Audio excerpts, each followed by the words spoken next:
Assalamualaikum warahmatullahi wabarakatuh. Oke teman-teman, bagaimana kabar teman-teman?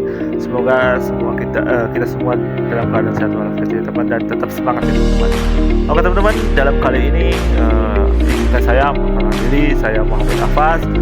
Saya mahasiswa Universitas Islam Muhammad Cirebon, kelas 2D Prodi Ekonomi. Oke teman-teman, dalam video kali ini saya bertujuan untuk memenuhi tugas akhir semester saya, yaitu dalam mata kuliah Ulumul Hadis. Oke teman-teman, saya akan mengambil sebuah judul yaitu sejarah dan perkembangan kodifikasi hadis. Teman-teman, sebelum itu kita harus mengetahui apakah ilmu hadis, pengertian ilmu hadis. Ilmu hadis itu terdiri dari dua kata, ilmu dan hadis.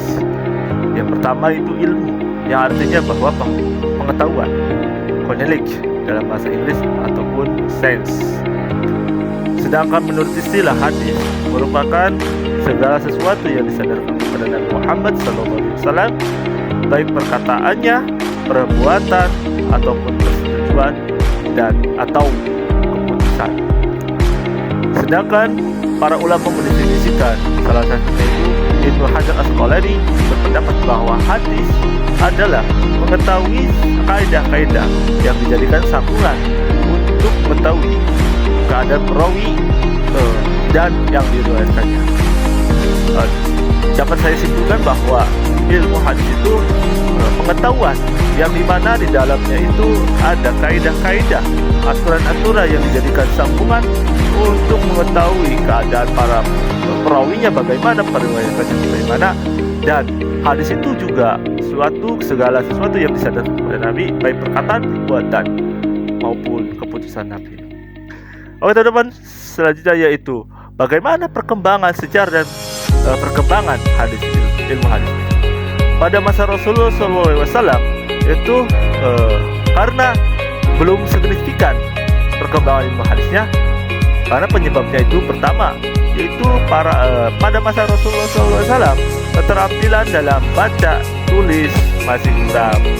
Maka Rasulullah SAW menekankan atau memerintahkan hanya untuk menghafal hadis, memahami, memelihara dan memantapkannya dengan amalan sehari-hari. Dan ada juga larangan Rasulullah SAW untuk menggunakan hadis. Oleh karena perkembangan hadis belum signifikan. Selanjutnya itu para sahabat. Pada masa sahabat itu perkembangan ilmu hadis ataupun dari periwayatan hadis itu para sahabat sangat berhati-hati, karena agar tidak ada pemalsuan hadis di kalangan masyarakat seperti dilakukan oleh sahabat Abu Bakar yang meminta saksi terhadap periwayatan hadis. Sedangkan sahabat Ali bin Thalib, beliau baru menerima riwayat hadis setelah periwayatan hadis yang bersangkutan mengucapkan sumpah. Selanjutnya itu di masa tabi'in. Di masa tabi'in ini sebagaimana sahabat dan para tabi'in pun sangat berhati-hati dalam hal periwayatan. Hanya saja ada perbedaan beban yang dihadapi oleh sahabat dan tabi'in. Dan beban yang tentu lebih berat jika beban sahabat tentu lebih berat jika dibandingkan dengan tabi'in. Karena di masa tabi'in Al-Quran sudah dikumpulkan dalam satu mushaf. Karena di masa tabi'in Al-Quran sudah dikumpulkan dalam satu mushaf, berjalan dengan pesatnya perwilayahan kekuasaan Islam, sehingga periwayatan hadis menyebar dengan metode yang dilakukan para tabi'in adalah mengoleksi dan mencatat hadis dan sejarah. Selanjutnya itu perkembangan di zaman tabi'in, yaitu metode periwayatannya dengan bilafzi, yaitu dengan lafaz, dengan lafaz. Kodifikasi pada masa ini telah menggunakan metode yang sistematis, yaitu dengan mengelompokkan hadis-hadis yang sesuai dengan bidang bahasa, walau masih bercampur antara hadis dengan kaul sahabat dan tabi'in, sebagaimana yang terdapat di dalam kitab Al-Muqta karya Imam Malik bin Anas.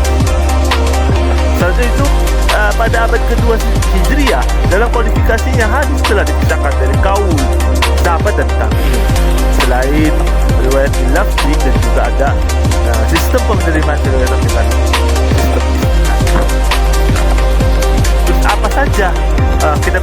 masyhur yang sudah dibuka.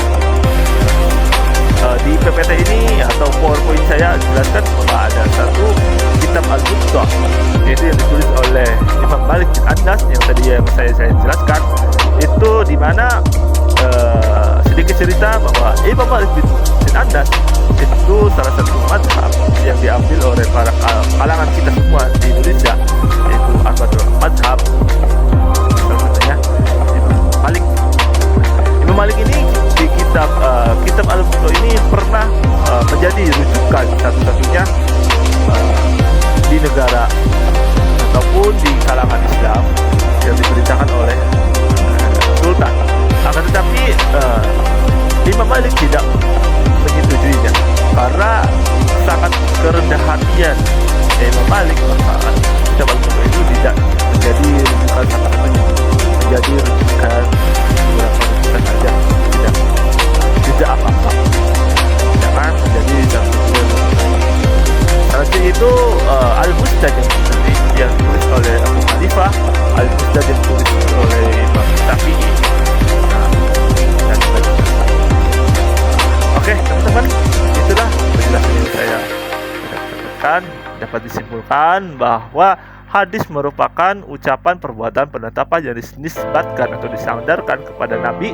Segala sesuatu yang ada pada Nabi Muhammad sepeninggal Nabi Muhammad, kalangan sahabat sangat berhati-hati dalam menerima dan meriwayatkan hadis. Hal ini dimaksudkan sebagai upaya menjaga keautentikan atau kemurnian Al-Quran agar tidak tercampur dengan hadis.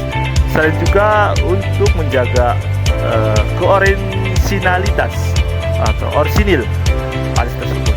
Keadaan di era tabi'in sedikit berbeda dengan adanya di era sahabat, karena Al-Quran ketika itu telah disebarluaskan ke seluruh negeri Islam, sehingga tabi'in bisa mulai memfokuskan diri dalam pelajari hadis dari para sahabat yang mulai bersebaran ke seluruh penjuru dunia Islam.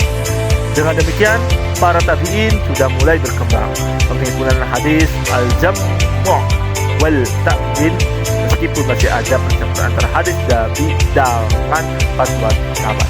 Barulah di era tabi'in hadis telah ditemukan, bahkan era ini menjadi masa kejayaan kualifikasi istilah hadis.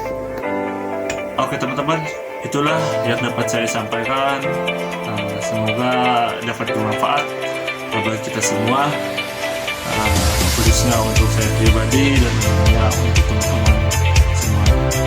Oke teman-teman, bila ada kata-kata yang kurang berkenan, saya mohon maaf yang sebesar-besarnya, dan ada penyampaian yang kurang dipahami, saya mohon maaf yang sebesar-besarnya, ataupun ada penyampaian yang salah, saya juga mohon maaf yang sebesar-besarnya, karena saya juga masih belajar teman-teman. Oke, sekian dari saya, kurang lebihnya mohon maaf. Unzur maqala wala tanzur maqala. Wassalamualaikum warahmatullahi wabarakatuh. Semangat teman-teman.